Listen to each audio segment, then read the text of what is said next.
ओम शांति। आज 10 मई 2025 के बाबा के अनमोल मधुर महावाक्य सुनेंगे। आज की बाबा की मुरली धारणा युक्त मुरली है।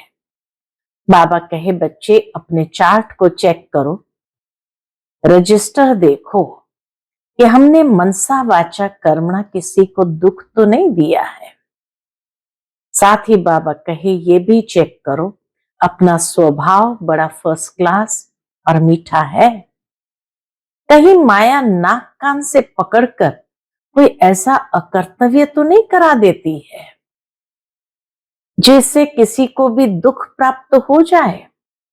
अगर दुख देंगे तो बाबा कहे बहुत पश्चाताप करना पड़ेगा और रजिस्टर भी खराब हो जाएगा। तो जितना हो सके ज्ञान की पॉइंट्स का मनन चिंतन करो, उन्हें स्मृति में रखो तो सदा खुशी रहेगी। और बाबा कहे, तुम अभी स्वर्ग के गेट पर खड़े हो। बाबा हम बच्चों को मुक्ति, जीवन मुक्ति की राह दिखा रहे हैं। आज की मुरली के पहले भी गीत बहुत सुंदर बजा है, नयनहीन को राह दिखाओ प्रभु जी।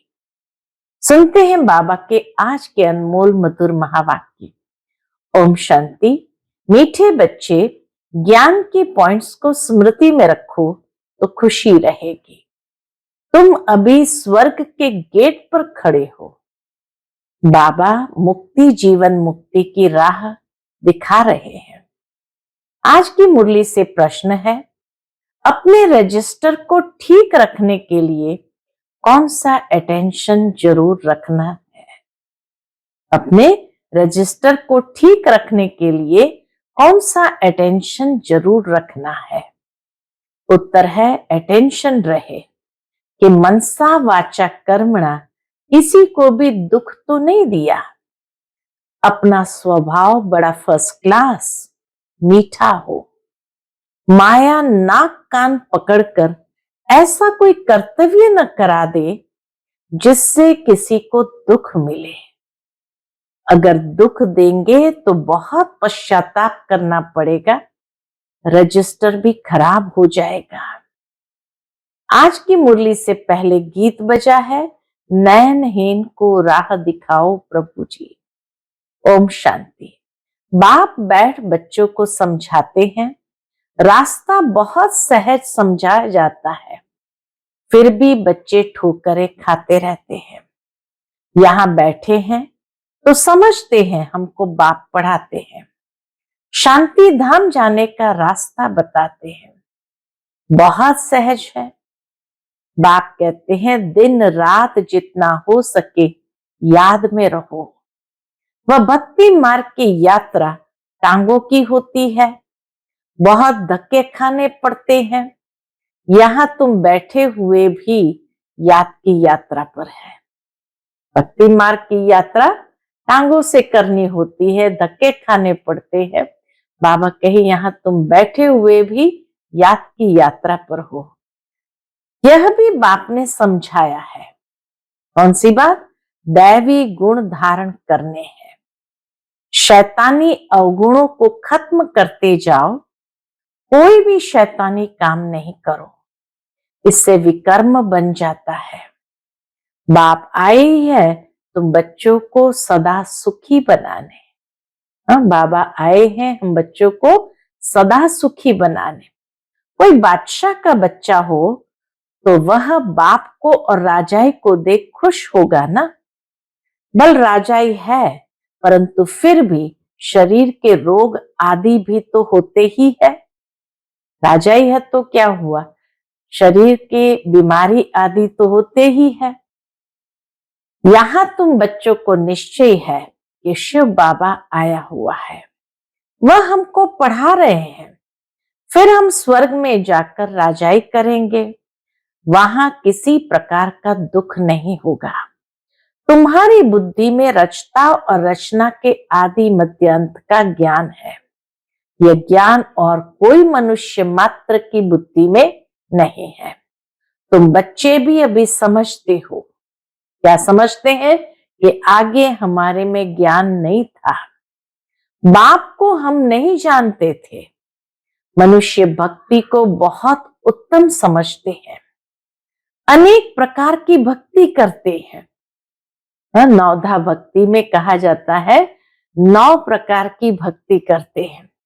तो इसीलिए बाबा कहे मनुष्य भक्ति को उत्तम समझते हैं और अनेक प्रकार की भक्ति करते हैं। उनमें सब है स्थूल बातें, सूक्ष्म बात कोई है भी नहीं। अभी अमरनाथ की यात्रा पर स्थूल में जाएंगे ना, वहां भी है वह लिंग, लिंग ही है। किसके पास जाते हैं? मनुष्य कुछ भी नहीं जानते। अभी तुम बच्चे कहां भी धक्के खाने नहीं जाएंगे। तुम जानते हो हम पढ़ते ही है नई दुनिया के लिए, जहां यह वेद शास्त्र आदि होते ही नहीं। सतयुग में भक्ति होती नहीं, वहां है ही सुख। जहां भक्ति है वहां दुख है। यह गोले का चित्र बड़ा अच्छा है। स्वर्ग का गेट इसमें बड़ा क्लियर है। यह बुद्धि में रहना चाहिए। अभी हम स्वर्ग के गेट पर बैठे हैं, बहुत खुशी होनी चाहिए। ज्ञान की पॉइंट्स को याद करते तुम बच्चे बहुत खुशी में रह सकते हो। जानते हो अभी हम स्वर्ग के गेट में जा रहे हैं। वहां बहुत थोड़े मनुष्य होते हैं। यहाँ कितने ढेर मनुष्य हैं, कितने धक्के खाते रहते हैं। दान पुण्य करना, साधुओं के पिछाड़ी भटकना कितना है, फिर भी पुकारते रहते हैं, हे प्रभु नैनहीन को राह दिखाओ। राह हमेशा कहाँ की होती है? बाबा कहे राह हमेशा मुक्ति, जीवन मुक्ति की चाहते हैं। ये पुरानी दुख की दुनिया है। सो भी तुम जानते हो मनुष्य को पता ही नहीं। कलयुग की आयु हजारों वर्ष कह देते हैं, तो बेचारे अंधकार में है ना। तुम्हारे में भी नंबरवार है जो जानते हैं बरोबर हमारा बाबा हमको राजयोग सिखला रहे हैं। जैसे बैरिस्ट्री योग, इंजीनियरिंग योग होता है ना, पढ़ने वाले को टीचर की ही याद रहती है। बैरिस्ट्री के ज्ञान से मनुष्य बैरिस्टर बन जाएगा। यह है राजयोग। हमारी बुद्धि का योग है परमपिता परमात्मा के साथ। इसमें तो खुशी का एकदम पारा चढ़ जाना चाहिए। बहुत मीठा बनना है, स्वभाव बड़ा फर्स्ट क्लास होना चाहिए।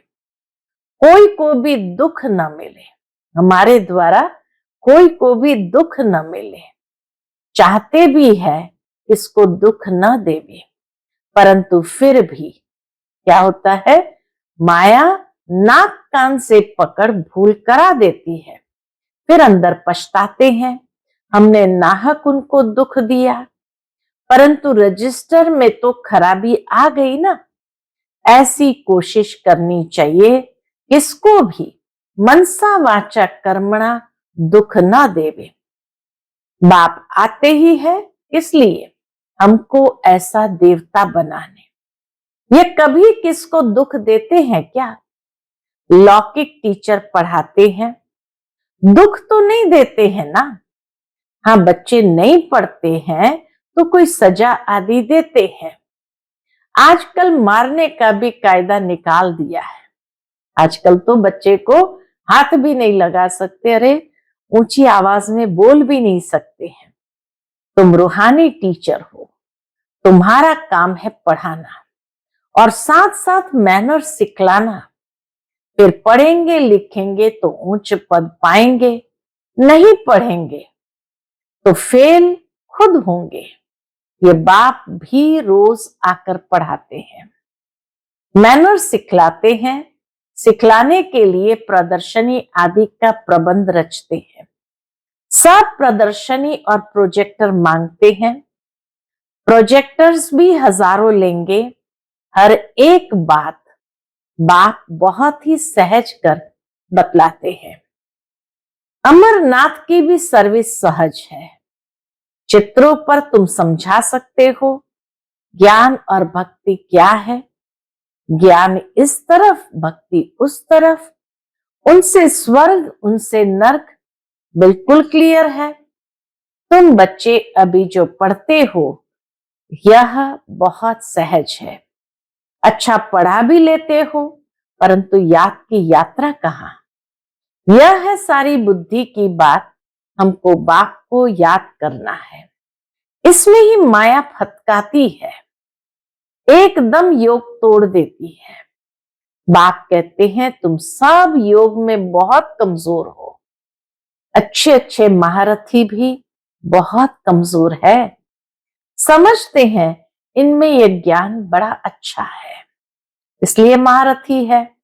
बाबा कहते हैं घोड़े स्वार प्यादे हैं, महारथी वह जो याद में रहते हैं। उठते बैठते याद में रहे तो विकर्म विनाश होंगे, पावन होंगे, नहीं तो सजा भी खानी पड़ेगी और पद भी भ्रष्ट हो जाएगा। इसलिए अपना चार्ट रखो। बाबा कहे अपनी चेकिंग के लिए अपना चार्ट रखो तो तुमको मालूम पड़ेगा।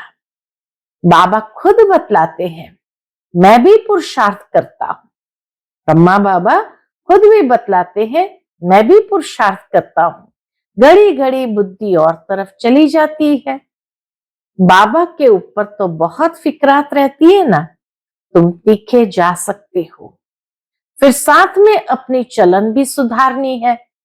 पवित्र बनकर और फिर विकार में गिरा तो की कमाई चट हो जाएगी।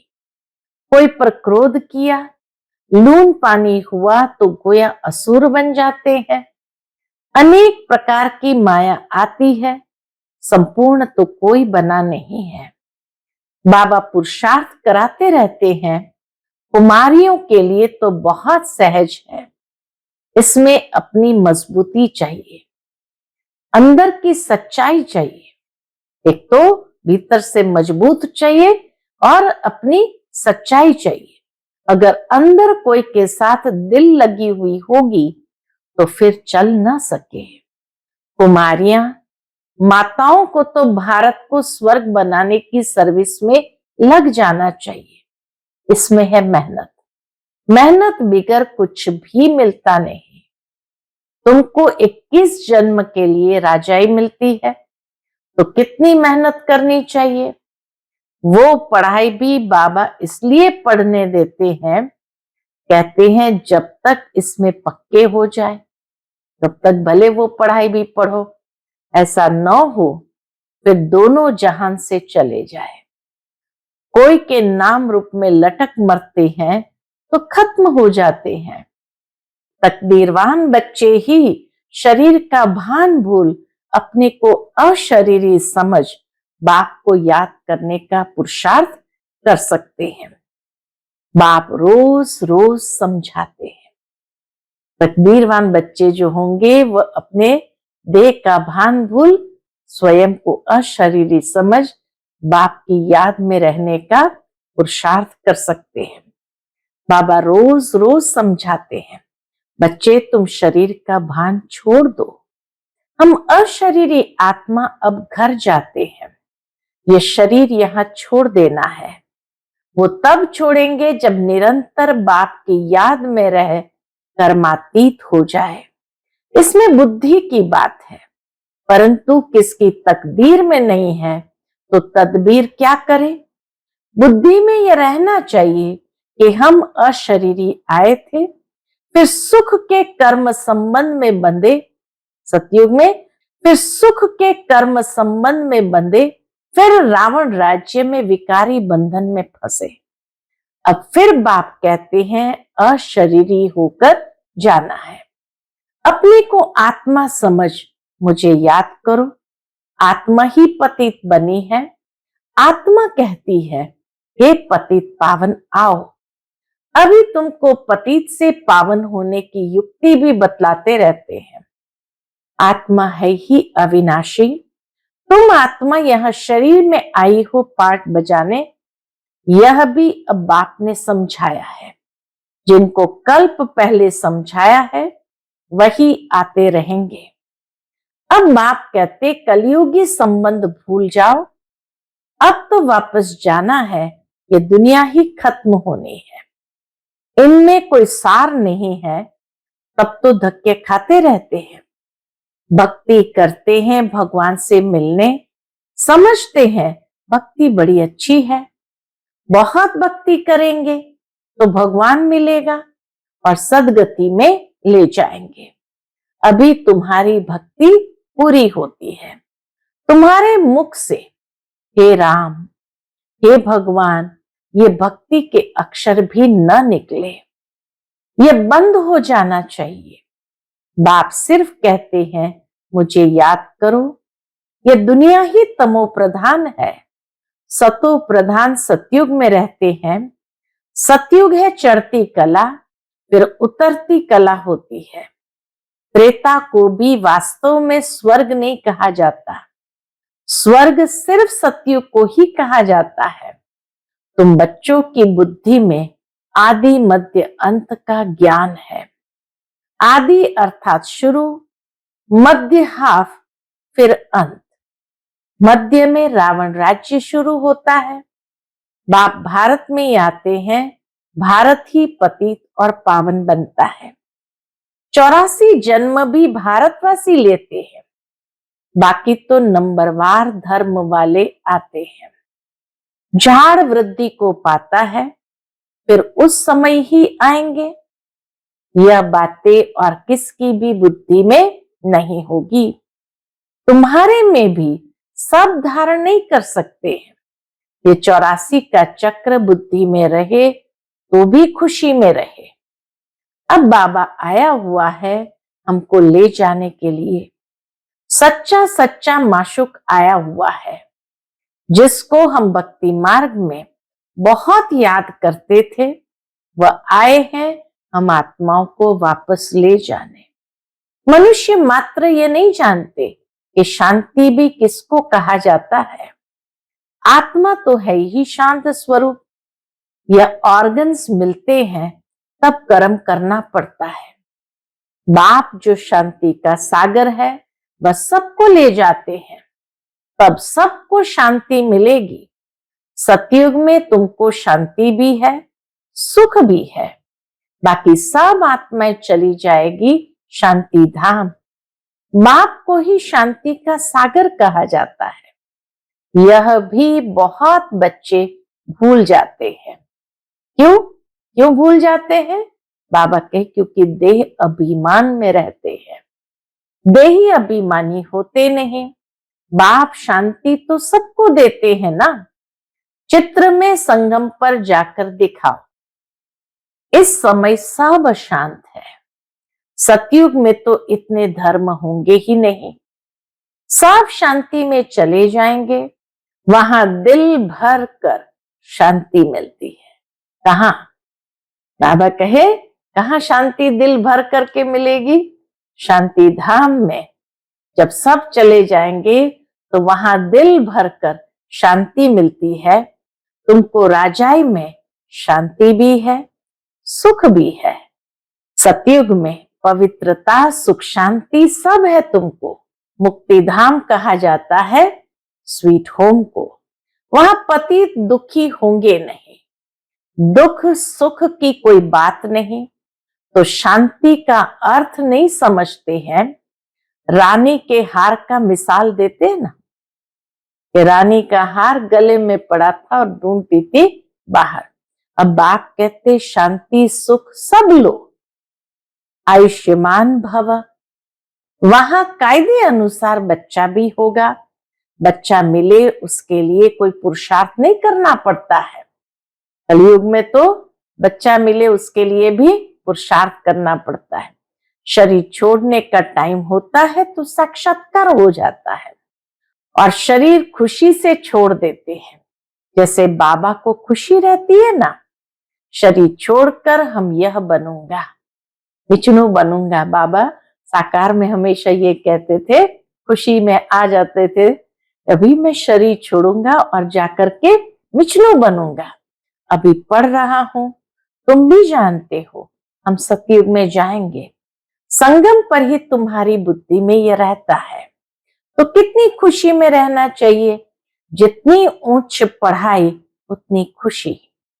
हमको भगवान पढ़ाते हैं, एम ऑब्जेक्ट सामने है, तो कितनी खुशी होनी चाहिए, परंतु चलते चलते गिर पड़ते हैं।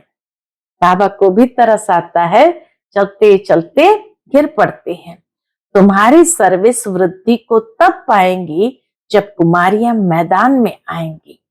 बाप कहते आपस में एक तो लून पानी मत बनो, जबकि जानते हो हम ऐसी दुनिया में जाते हैं जहां शेर बकरी इकट्ठे जल पीते हैं। वहां तो हर एक चीज देखने से ही दिल खुश हो जाती है। नाम ही है स्वर्ग। तो कुमारियां लौकिक माँ बाप को बोले अभी हम वहां जाने की तैयारी कर रहे हैं, पवित्र तो जरूर बनना है। बाप कहते काम महाशत्रु है। अब मैं योगिन बनी हूं, माता पिता को कहना चाहिए अब मैं योगिन बनी हूं, इसलिए पतित नहीं बन सकती। बात करने की खड़ाई चाहिए, है ना, उस अनुसार अथॉरिटी चाहिए। ऐसी कुमारियां जब निकलेगी फिर देखना कितना जल्दी सर्विस होती है। परंतु चाहिए नष्टो मोहा। एक बार मर गई तो फिर याद क्यों आनी चाहिए, परंतु बहुतों को घर की, बच्चों आदि की याद आती रहती है। फिर बाप के साथ योग कैसे लगेगा। इसमें तो यही बुद्धि में रहे कि हम बाबा के हैं, यह पुरानी दुनिया खत्म हुई पड़ी है। बाप कहते मुझे याद करो। ये पुरानी दुनिया तो खत्म हुई पड़ी है, अब मुझे याद करो। अच्छा, मीठे मीठे सिकिलते बच्चों प्रति माता पिता बाप दादा का याद प्यार और गुड मॉर्निंग। रूहानी बाप की रूहानी बच्चों को नमस्ते। हम सभी रूहानी बच्चों की रूहानी माता पिता बाप दादा को याद प्यार, गुड मॉर्निंग और नमस्ते नमस्ते। शुक्रिया बाबा, शुक्रिया। आज की मुरली से धारणा के लिए मुख्य सार है, पहली पॉइंट, अपनी ऊंची तकदीर बनाने के लिए जितना हो सके अशरीरी बनने का अभ्यास करना है। शरीर का भान बिल्कुल भूल जाए, किसी का भी नाम रूप याद न आए, ये मेहनत करनी है। दूसरी पॉइंट, अपनी चलन का चार्ट रखना है। कभी भी आसुरी चलन नहीं चलनी है। दिल की सच्चाई से नष्टो मोहा बन भारत को स्वर्ग बनाने की सर्विस में लग जाना है। आज का बाप दादा का मधुर वरदान हम बच्चों के प्रति है, माया के रॉयल रूप के बंधनों से मुक्त विश्व जीत जगत जीत भव। माया के रॉयल रूप के बंधनों से मुक्त विश्व जीत जगत जीत भव। मेरा पुरुषार्थ, मेरी इन्वेंशन, मेरी सर्विस, मेरी टचिंग, मेरे गुण अच्छे हैं, मेरी निर्णय शक्ति बहुत अच्छी है, ये मेरापन ही रॉयल माया का रूप है। माया ऐसा जादू मंत्र कर देती है जो तेरे को भी मेरा बना देती है। इसलिए अब ऐसे अनेक बंधनों से मुक्त बन एक बाप के संबंध में आ जाओ तो माया जीत बन जाएंगे। माया जीत ही प्रकृति जीत, विश्व जीत व जगत जीत बनते हैं। वही एक सेकंड के अशरीरी भव के डायरेक्शन को सहज और स्वतः कार्य में लगा सकते हैं। आज का स्लोगन है, विश्व परिवर्तक वही है जो किसी के नेगेटिव को पॉजिटिव में बदल दे। विश्व परिवर्तक वही है जो किसी के नेगेटिव को पॉजिटिव में बदल दे। आज का व्यक्ति इशारा, रूहानी रॉयल्टी और प्यूरिटी की पर्सनैलिटी धारण करो। आपका स्वस्वरूप पवित्र है। स्वधर्म अर्थात आत्मा की पहली धारणा पवित्रता है। स्वदेश पवित्र देश है। स्वराज्य पवित्र राज्य है। स्व का यादगार परम पवित्र पूज्य है। कर्मेंद्रिय का अनादि स्वभाव सुकर्म है। बस यही सदा स्मृति में रखो तो मेहनत और हठ से छूट जाएंगे, पवित्रता वरदान रूप में धारण कर लेंगे। पवित्रता वरदान रूप में धारण कर लेंगे। अच्छा, ओम शांति।